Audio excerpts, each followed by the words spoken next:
अब आइए इस वाले क्वेश्चन को सॉल्व करते हैं।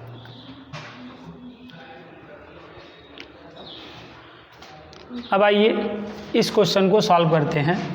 तो सबसे पहले आप इसको सिंपल मेथड से सॉल्व कर लें। सिंपल मेथड से आप सॉल्व करेंगे तो e⁻x का e⁻x ही आएगा, स्क्वायर ब्रैकेट 0 to 2। अब यहाँ पे क्या हो जाएगा, e² माइनस e⁻0, तो e² और यहाँ पे ये आंसर आना है ना। अब इस आंसर को हम यूजिंग लिमिट ऑफ अ सम के कॉन्सेप्ट से सॉल्व करने का प्रयास करते हैं। तो सबसे पहला काम क्या करें, आप लिमिट ऑफ अ सम का फार्मूला रिटेन कर दें यहाँ पर, ओके।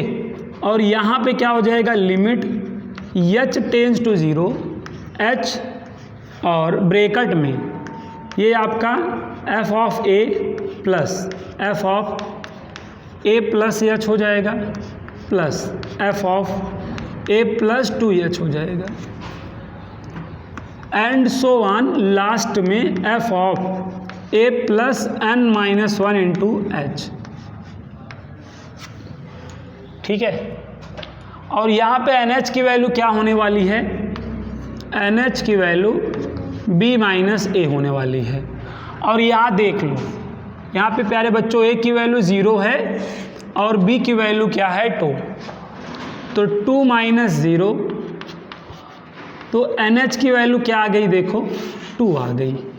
NH की वैल्यू क्या आ गई, 2। बोलो अब आप क्या करो, fx की वैल्यू आपको क्या गिवन है क्वेश्चन में, e⁻x। अब आप अपने क्वेश्चन को रिटेन करो, 0 to 2 e⁻x dx, अपने क्वेश्चन को रिटेन करो। a की वैल्यू क्या है बच्चों, यहाँ पर 0, a की वैल्यू में क्या गिवन है 0 और b की वैल्यू 2 ना। अब अपने फार्मूले में जहाँ जहाँ आप क्या देख रहे हैं, a देख रहे हैं, वहाँ क्या रख दीजिए 0, वहाँ 0 कर दीजिए ना। Limit h tends to 0, okay. h जहाँ a है वहाँ पे क्या हो जाएगा 0, जहाँ a है वहाँ पे 0 हो जाएगा। जहाँ जहाँ आप a देख रहे हैं बच्चों, वहाँ हम क्या कर दे रहे हैं, 0 कर दे रहे हैं, 0 देख लो। बोले यहाँ तक आप लोग पहुँच गए होंगे, यहाँ तक आप सही भी किए होंगे, है ना। एक स्टेप और आप सही किए होंगे ना। अब यहाँ पे क्या करेंगे आप, लिमिट h टेंस टू 0, ये f0 तो ये f0 ही रहेगा, बगल वाला f हो जाएगा, है ना। फिर f2h हो जाएगा और लास्ट में n-1 इंटू h हो जाएगा। बोले यहाँ तक भी आपने सही किया होगा, है ना। अब आप f0 की वैल्यू बताएं, f0 की वैल्यू बताएं, यहाँ रखेंगे ना f0 की वैल्यू, e⁻0, तो e⁻0 हो जाएगा कि नहीं बताओ। ऐसे h रखेंगे तो e⁻h, e⁻2h, e⁻3h, यही तो आएगा। ऐसे लास्ट वाला क्या आएगा, e⁻n-1 इंटू h। यहाँ तक आ गया।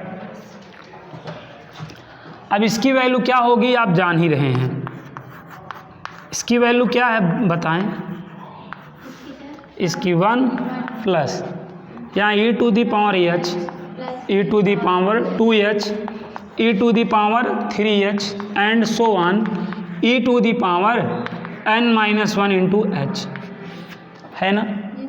यहाँ पे क्या बन रहा है, GP बन रहा है a plus AR plus AR square plus AR cube and so on plus AR की पावर n-1।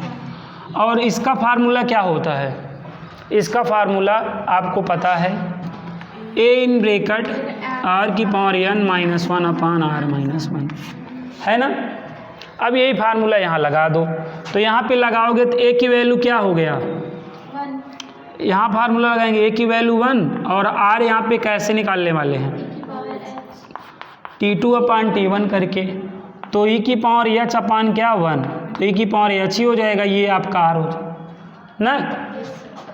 अब बच्चों वैल्यू रख दीजिए, limit h tends to 0, h है ना, a की वैल्यू क्या है 1, अब 1 रखने की कोई आवश्यकता नहीं है।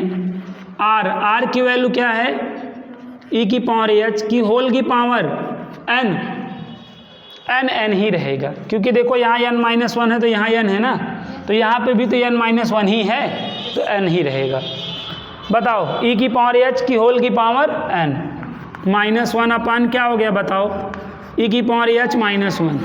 बताओ इतने बड़े एक्सप्रेशन को इतना छोटा बना लिया गया कि नहीं।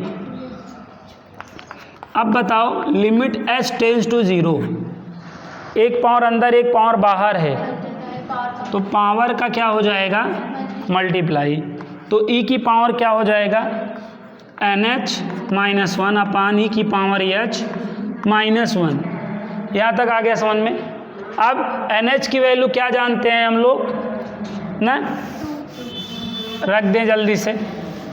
यहाँ तक आ गया है समझ में सभी बच्चों को।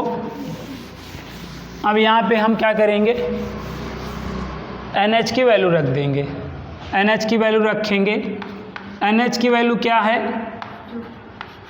2 है, तो e² -1 अपान e की पावर h -1 ना, तो ये कांस्टेंट है, ये बाहर नहीं हो जाएगा, e² -1 बाहर हो जाएगा, लिमिट h टेंस टू 0 और h अपान e की पावर h -1। बोलो e की पावर h का क्या मतलब है, e की पावर x ना, e की पावर h का मतलब e की पावर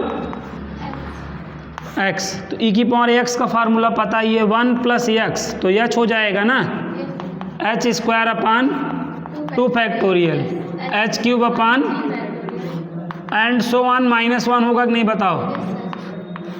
यहाँ तक आया कि नहीं बताओ।